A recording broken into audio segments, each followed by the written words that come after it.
Welcome back to the Jeremiah Show, talking about one of my favorite topics, cocktails. It's just that time now for us to finish this here and maybe go have a nice handcrafted cocktail. Gui Jaroschy is my special guest this hour. He runs and has co-founded a company called Unfiltered Hospitality, unfilteredhospo.com. We've been talking about a lot. If you've missed it, go back to the beginning. If you're interested in the bar and the bar business, we've talked about quite a bit.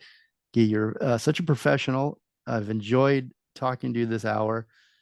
We teased before the break um, cocktail menus. I'm going to even go back further. In the very beginning, we talked about the comparison between the food menu and the seasons that happen sometimes in some restaurants on food menus with produce and of things that are available for the food menu, but the cocktail menu has slowly trended towards working more alongside the chef and the same ingredients that are available during different seasons. So we're in the fall, my favorite time of year, and going into winter. Do you recommend anything? What should you have on your cocktail menu for the fall and the winter? And then if you need to revamp your cocktail menu, I just want to throw out there that they should contact you. Yeah. Absolutely, they Here, should Roshi. contact me. Yeah. Unfiltered hospitality. You guys build cocktail menus for bars, restaurants around the world, award winning. Many of your menus have won awards. So fall, winter, what do you got to have on that cocktail menu? What's in season? What's Well, good? it's funny because being based here in Miami, fall winter is actually that's our peak produce season. So in Miami, you should be having the most lovely uh fresh herbs and citrus and tomatoes on your winter cocktail list. But in most of the rest of the country, people are thinking about warming and hot drinks, etc.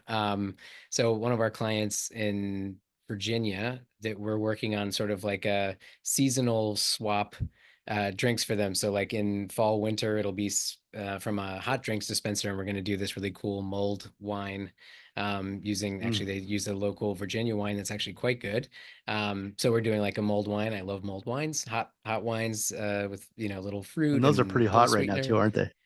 The mulled I wines. think so. Yeah. I mean, Yeah. it kind of fits in that low ABV. You can add just that little spike. But so yeah, in the winter, it'll be a super delicious local Virginia red with some citrus, vanilla, clove, and a little sweetener, and dark rum just as for some bolster. And then in the spring, summer, they'll switch into a frozen sangria with kind of the same overall style, Mm-hmm. but a little bit different. Mm-hmm. I'm always a big fan of hot buttered rums. I don't think I had one until my 30s, but when I had a good one, I was like really fell in love with it, where you cook down ice cream and butter and make this kind of batter, and you can flavor it with all sorts of things, and then you take that batter and put it in a scoop in boiling water with rum and stuff. Pretty delicious. Mm. So Yeah. anybody wants a hot buttered rum, hit me up for the recipe. I'm always good for one of those. Where can people find you if they're in Miami? If they're listening now and they're headed to Miami, and where should they come see you?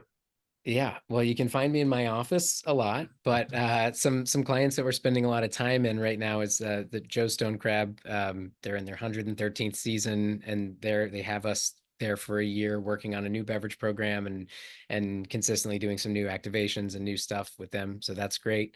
Um, the Sylvester, which is my partner Ben's bar in Midtown, is always recognized as one of the best bars in Miami, and really really fun, cool scene, cocktail bar lounge for grown-ups, really fun. Um, yeah, and you can find me at home building swing sets and fixing washing machines and stuff, doing the dad life outside of the bar life. Yeah, not the 2 a.m.s too much anymore, huh? I Well, try and avoid yeah, them. yes, good for you. Unfiltered hospitality, hospo, and you can go to the website and get a hold of contact Guy and his partners there. And if you want a menu built, I recommend them very highly. Cocktail menu, a new cocktail menu and a bar program. Give these guys a call. Anybody you'd like to thank, Guy, before I say goodbye? your team or I anybody should, I in mean, I your? should thank my two partners in this business, Ben Potts and Josue Gonzalez. They're amazing and have helped us grow to the level we're at and do a lot of exciting things. And then obviously my wife, Hillary Jaroschy, she has been the most understanding and incredible partner. I lucked out because she worked in the industry for many years before we got together and while we worked together. So she accepted the long nights and all the travel, in And between the for passion. work and stuff and the passion. Exactly. So she's been holding it down and she's amazing. Great. Well, it's so nice to meet you and so great to see all the great things you're doing. I can't wait to get out to Miami someday soon and hopefully see you and bug you for the tour or at least some recommendations and like do the same for me if you get to Santa Barbara, LA. Um, it's good to talk to you. Good to talk to you as well, Jeremiah. And please, yeah, no, you get the full guided tour when you're in Miami, and I'll hope to hit you up in LA or Santa Barbara. I'll help you. If we do a tour, I'll help you with the business model as we do it. Perfect. So you can offer and we'll set it up. I like checklists. Oh, All right, great. Keith. Good. Thank you so much. And to everybody listening, communicate, but listen more and evolve and have a great day.